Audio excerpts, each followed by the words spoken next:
पाठ 13 अव्यय या अविकारी शब्द इंडेक्लिनेबल वर्ड्स।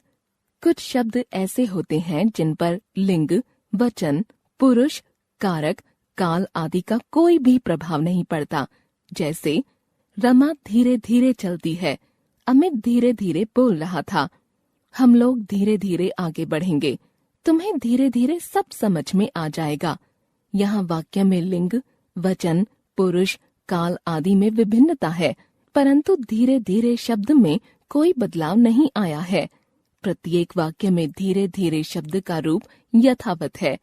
जिन शब्दों में लिंग, वचन, पुरुष, काल, कारक आदि के कारण कोई परिवर्तन नहीं होता, उन्हें अविकारी शब्द कहते हैं। अविकारी शब्दों को अव्यय भी कहा जाता है। अविकारी शब्द 5 प्रकार के होते हैं: क्रिया विशेषण, संबंध बोधक, समुच्चय बोधक, विस्मयादि बोधक, निपात। क्रिया विशेषण एडवर्ब। प्रिया अभी अभी आई है, माली उस तरफ जा रहा है, सुमन जोर जोर से रो रही थी।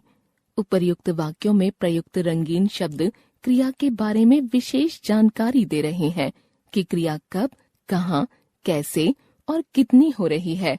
ऐसे शब्द क्रिया विशेषण कहलाते हैं। क्रिया की विशेषता बताने वाले शब्द क्रिया विशेषण कहलाते हैं। क्रिया विशेषण के भेद काइंड्स ऑफ एडवर्ब। क्रिया विशेषण के 4 भेद होते हैं: स्थानवाचक, कालवाचक, रीतिवाचक, परिमाणवाचक। स्थानवाचक क्रिया विशेषण: वहाँ बहुत गर्मी है, उधर मत जाओ, यहाँ आकर बैठो।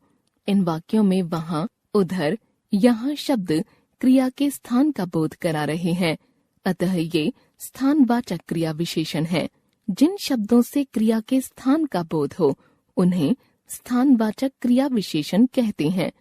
कुछ स्थानवाचक क्रिया विशेषण यहाँ, वहाँ, इधर, उधर, दूर, पास, दाएं, बाएं, अंदर, बाहर आदि।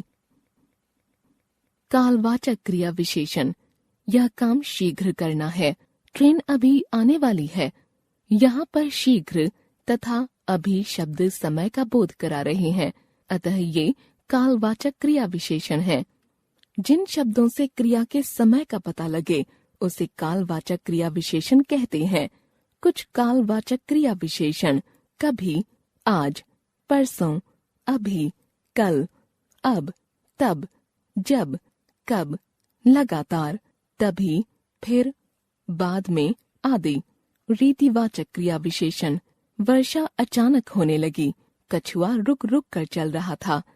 इन वाक्यों में अचानक तथा रुक रुक शब्द क्रिया की रीति या ढंग को बता रहे हैं, अतः ये रीतिवाचक क्रिया विशेषण है। जिन शब्दों से क्रिया के होने की रीति या ढंग का पता चले उन्हें रीतिवाचक क्रिया विशेषण कहते हैं। कुछ रीतिवाचक क्रिया विशेषण ऐसे, वैसे, जैसे, झूठ, गलत, सच, ठीक, ज्यों त्यों, धीरे धीरे, सुखपूर्वक आदि। परिमाणवाचक क्रिया विशेषण: हर्षित कम बोलता है, साहिल थोड़ा थोड़ा खाता है, रोहित अधिक बोलता है। इन वाक्यों में कम, थोड़ा थोड़ा, अधिक शब्द क्रिया की मात्रा या परिमाण को बता रहे हैं, अतः ये परिमाणवाचक क्रिया विशेषण है।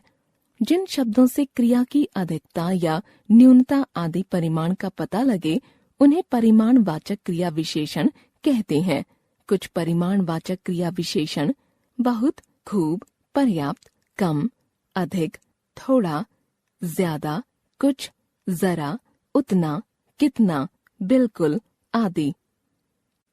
संबंध बोधक प्रपोजिशन: कमरे के भीतर बिल्ली है, पेड़ के नीचे गाय है। इन वाक्यों में के भीतर, के नीचे शब्द क्रमशः कमरे और बिल्ली तथा पेड़ और गाय में संबंध प्रकट कर रहे हैं। ये संबंध बोधक अव्यय हैं।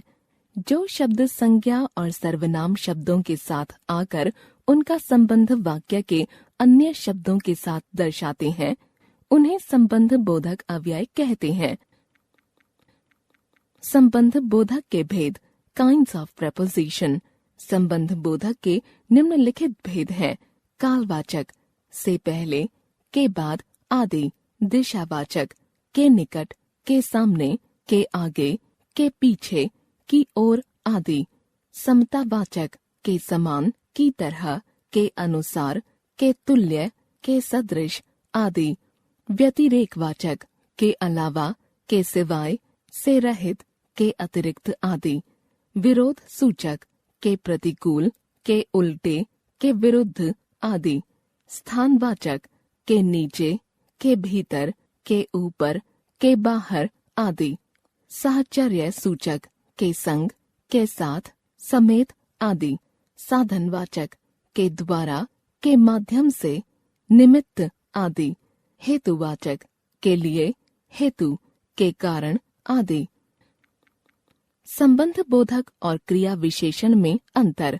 क्रिया की विशेषता बताने वाले शब्द क्रिया विशेषण। संज्ञा और सर्वनाम के साथ आकर उनका संबंध अन्य शब्दों से प्रकट करने वाले शब्द संबंध बोधक। कुछ शब्द क्रिया विशेषण और संबंध बोधक दोनों ही होते हैं। जब ये क्रिया की विशेषता बताते हैं तो क्रिया विशेषण होते हैं, तथा जब इनका प्रयोग संज्ञा या सर्वनाम के साथ होता है तो ये संबंध बोधक कहलाते हैं। जैसे परेश यहाँ रहता है, क्रिया विशेषण। गुंजन चाचा जी के यहाँ रहती है, संबंध बोधक। भीतर चलो, क्रिया विशेषण। दुकान के भीतर चलो, संबंध बोधक।